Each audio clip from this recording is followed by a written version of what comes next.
come on in. If there's any anxious kids that want to do art, there's a room over there they can go make some crafts, or they can settle in and enjoy the program. So I wanted to first thank everyone for coming, and my name is Jacob Tell. I am Danny's first cousin. We grew up together, and I'm honored to be here. So I wanted to first introduce Matt Dorigo, who is the Executive Director of Arts, founder and an Executive Director of Arts. And I'd love to hear a little bit about arts because it meant so much to Danny and the Riley family.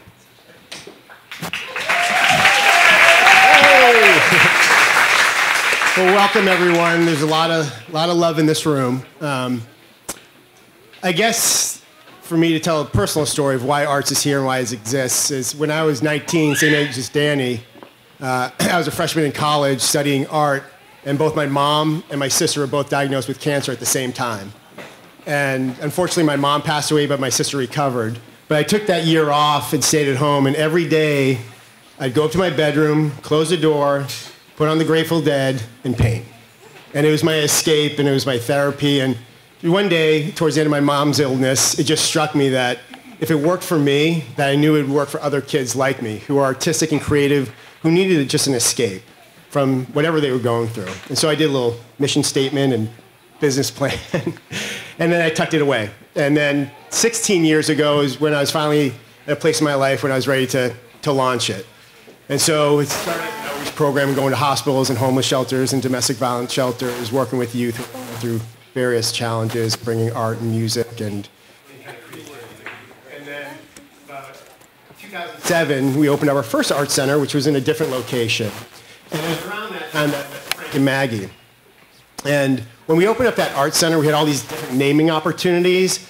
And there was a generous donor here in San Diego that took the name of the building. And her name is Pam Wygod. And said, well, let me think about who I want to name it after. And she called me 2 weeks later. We had lunch. And she said, I know who I want to name it after. She named it after my mom. And so it was so powerful, and I was so grateful for that. And about maybe a year later, Frank and Maggie walked through the door from the San Diego Foundation, and they told me Danny's story. And we had a music room, and it really just struck me that as he talked to me more and more about Danny and his use of music during all of his life, but particularly through his battle with cancer, and not just playing it, but listening to it, I said, this is why I started the organization. Danny really epitomizes why we started art. So no matter what, there's no money involved. Like, I'm going to name it after Danny, because I knew what it felt like for me to have my mom's name put on something. So we named the program after Danny. And I remember Frank said, can I bring a picture down and put it on the wall? Because there's a picture of my mom there. And he's like, can I bring a picture? I'm like, yeah, bring a picture down. And he brings this big picture down that's in the room right now. I'm like, that's a lot bigger than my mom's picture. Okay. But I feel like I never met Danny. But through my relationship with Frank and Maggie and Alicia over the past 8 years, I feel like I've really got to know him. And through all of his friends and families that I've interacted with over the last few years, I'm just grateful to host today. Today, grateful to host Danny's name on that room because it brings a lot of healing and joy to a lot of kids in the community. And thank you all for being here to celebrate.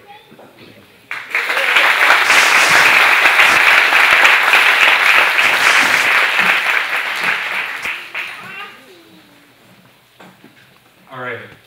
So does everyone here know Danny's sister, Alicia?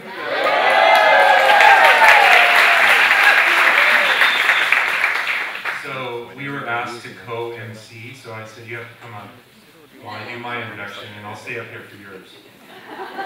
That's transparency right there.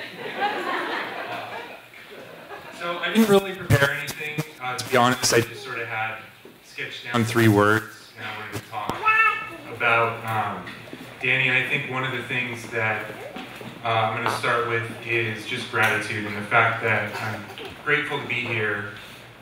Grateful to know the people in this room that I've known, and grateful for the opportunity to get to know anyone else that I haven't met. And I think it's the most important thing that Danny taught me is about living the most authentic life that we can live. Like he's taught me that like in this moment right now, it's okay to be choked up, and it's okay for us all to experience what we need to experience. And he, no matter what, he was always in the moment with his self, with his authentic self. And that's something that I think a lot of us, myself included, struggle with is, having permission to be authentic and being okay with whatever the emotions are that come. And so I just want to thank Danny for role modeling that as like a younger brother to me throughout my life and still to this day. And then the last word is legacy, and I think we're all here to experience his legacy and something that goes well beyond music and well beyond his words that we're going to hear some of and look at the photos and everything. But he really does leave a legacy that has impressed upon so many people and will continue to. And something that I had a conversation with Frank, Danny's father, about was the fact that we get to celebrate Danny forever for the rest of our lives, and that we're going to be able to have this legacy carry on indefinitely and well beyond we're here. So thank you to Arts for starting a piece of that with the music room, and for everyone else for being here and for celebrating Danny. And I'm going to read a poem of his, which I think is appropriate for what today's about, which is music and art and life. And then you get to go.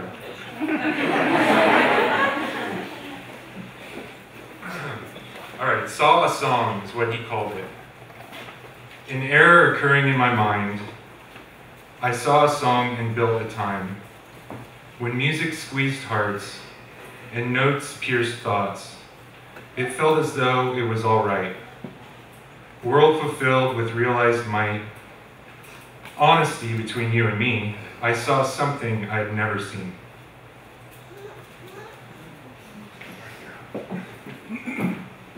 Thank you, Jacob. Can you guys hear me? Yes. It's so amazing to look out at all of your faces and to have this time to come together and connect. So I'm going to read this, but it was lovely to hear Jacob just speaking from the heart. So it's amazing to come together as we remember Danny and celebrate his very special light. Danny brightened each of our lives, and one of my hopes for today is that by coming together, we can support each other in reconnecting with the ways that Danny touched each of us and brought out the best in us. 10 years have passed since Danny's death, and in those 10 years, we've grown. Some of us have grown up, and some of us have grown older. And we've experienced additional losses, disappointments, feelings that life is out of our control. We've also experienced an abundance of blessings: the birth of children, new loves and commitments, new friends, new callings and joys. Along this journey, one thing that emerges as a constant is duality. With love, there is loss. With life comes death. And as hard as we might try, there's no outrunning it. Danny modeled how to live by running head-on toward life rather than away from it. He saw at such a young age that it was futile to try to avoid or escape his experience with cancer, and that by embracing it instead, he could embrace his whole life. So our challenge is to somehow hold both sides of that duality together with acceptance and celebration, all the while being gentle on ourselves. Music and art can be ways to process and explore the depths of emotion that come through living life. Enjoying music, making music, and sharing music were ways that Danny found hope and inspiration in the face of tremendously scary things. So today, we'll remember Danny by sharing creative inspiration through music, art, dance, and words, so that we may be hopeful and inspired and overflowing with love as we reflect on the past 10 years and embrace the future together. Before we begin, let's take a moment to fully arrive here together. Let's close our eyes and release the worries that we carried in. Let's feel the energy in the room. Each of us here is somehow connected to Danny's life and his music.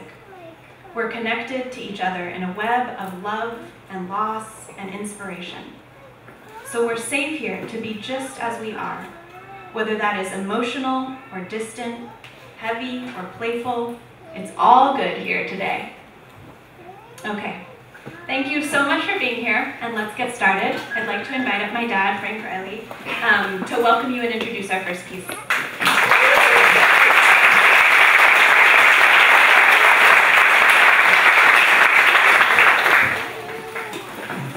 There's not much that I could say about Danny that we've said before, and Jacob and Alicia said it well. In the program you have on the front, Matt, you have a thanksgiving in Danny's words to all the people that touched him, and you should read that. It's in the program. So I'll let you read that. But my word is just simply welcome. You're going to hear other words, as Alicia said. You're going to see the way words take life through dance, through voice, through singing, and mostly you're going to share words yourself. And so what I want to do is just read something of Danny's. It's in this little book. If you don't have it, you can take one outside. It's called a prayer. And it's a prayer, but it's really a plea from Danny. And so I'm going to listen to that plea, and I'm going to answer it right now in this celebration. I'll say a prayer from the past and for the future. Waking up to the morning light, I'll think of you and remember why I say a prayer on this day, just so I could hear you say, "Don't you know me? Don't you know me by now?" I spoke of all my hopes and dreams, so feather light and full of cream, so tender, young, and full of tears. Could it surpass the years? I spent my mind and forgotten this heart that you've hinted at. I wish I could get it back. Don't you know me? Don't you know me by now? Someday we'll see. Someday we'll see. Don't forget about me. Don't forget about me. Well, we won't forget about you, Dad. And today is a time to remember you.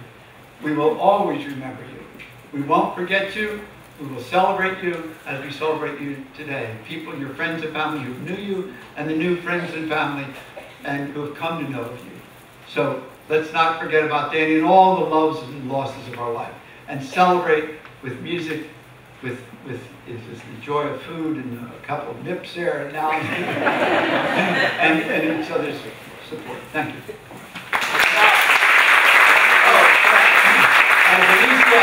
As Alicia is preparing our first number, I'm going to introduce it. This is special because Danny had a song called Mountain's Edge.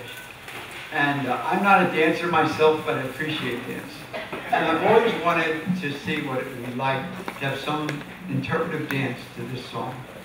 And so I was able to get the San Diego Dance Theater, and who has a wonderful choreographer, Gene Isaacs, who's here, we asked her to do a dance to that song, and her daughter is here, who's one of the dancers. The other male dancer, I don't think, is here today. And then we figured it wouldn't really work in this space to have someone dancing on the stage, so we had it filmed. And the film editor is here, Kyle, and you're going to see a beautiful dance to Danny's song, Mountain's Edge.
deepest eyes. It was beautiful in its own tragic way.